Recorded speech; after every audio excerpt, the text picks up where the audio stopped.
Now, what is conversational style? When we talk, we think in terms of the meaning that we want to get across, but we have to do it in some way. We have to make a whole range of choices of conversational signals, devices, and rituals, and that's what I'll be explaining. What do I mean by conversational signals? Well, you have to talk with some, what linguists call amplitude, that is, certain level of loudness or softness, certain speed, how quickly or slowly are you going to speak, pacing, pausing, are you going to pause? If so, how long? The music of speech, your voice quality, the intonation patterns, everything about uses of attitudes toward talk and silence. Sometimes you communicate by saying nothing. Sometimes you communicate by saying a lot. And all these things differ by conversational style. What do they differ by? I often think of the influences on conversational style as the big five, and that would be the ethnic background, regional background, age, class, and gender. Now, by ethnic background, it could be the country that you come from. It could be, and all these things overlap, of course. It could be the countries that your parents or other relatives came from. The language that you speak within the country that you're from. So, for example, American Sign Language would have a culture that goes along with it, ways of using language that are that might be somewhat different from Americans, say, that speak maybe grew up speaking Italian at home and then learned another language at school, or Americans who speak a variety of English that they learned in the South, in New England, in the Midwest.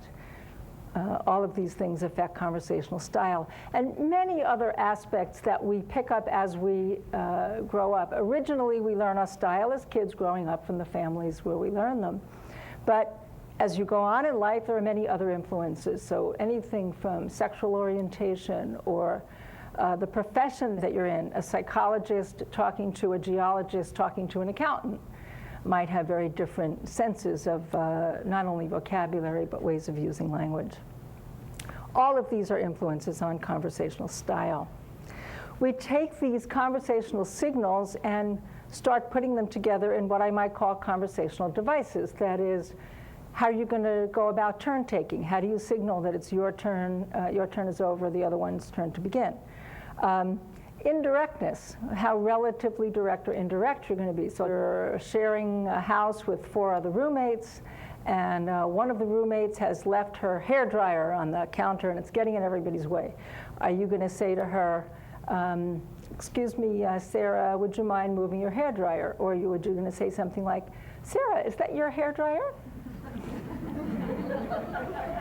And miraculously, it's gone the next day. So that's a successful communication. Or you have a roommate that doesn't wash her dishes, right? 3 of you are washing them as soon as you're done with them, and one is not. How are you going to communicate that? Well, you could say, hey, Sally, wash your dishes.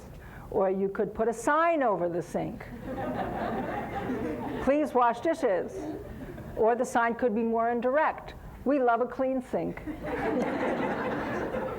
So there are many ways of communicating the same message, and relative indirectness is one thing we'll be talking about. Questions. What do you ask questions about? What's the purpose of that question?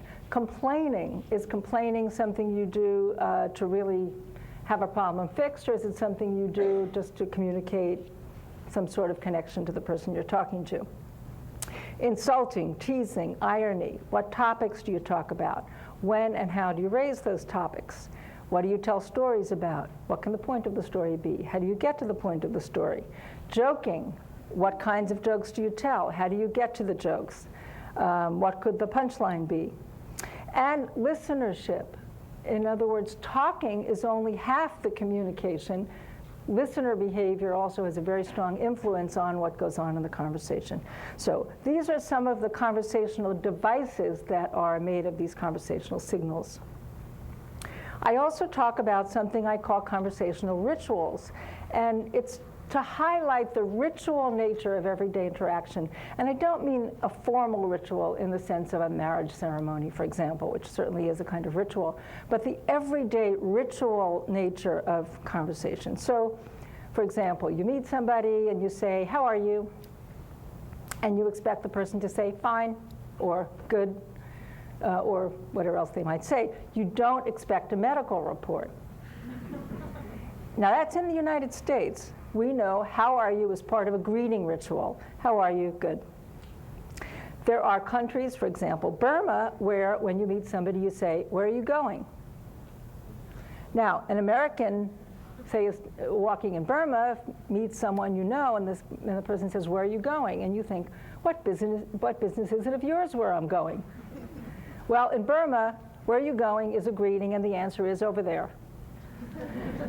Another greeting in Burma would be, "Have you eaten yet?" Literally, "Have you eaten rice yet?" And again, you're an American, you're in Burma, somebody says, "Have you eaten rice yet?" And you think, oh, maybe they're inviting me to lunch. No, it's just a greeting. "Have you eaten yet?" "Yes, I have." So you have to know the ritual, not only to know how to interpret, but what's the proper response. And this theme is going to run through everything I say. If you don't recognize a ritual as a ritual, you take it literally, and you don't give the right response. It's easy to think of a greeting ritual as a ritual, but I'm going to be suggesting that just about any conversation we have can be thought of as a kind of ritual. So, for example, apologies. If somebody says, "I'm sorry," first of all, what does that mean? Is it, "I'm sorry, I apologize," or is it, "I'm sorry, I sympathize," as in, "I'm sorry that happened"? But also, what do you expect in response to an apology? So for many Americans, "I'm sorry" is a two-part ritual. So I say I'm sorry for X, you say I'm sorry for Y.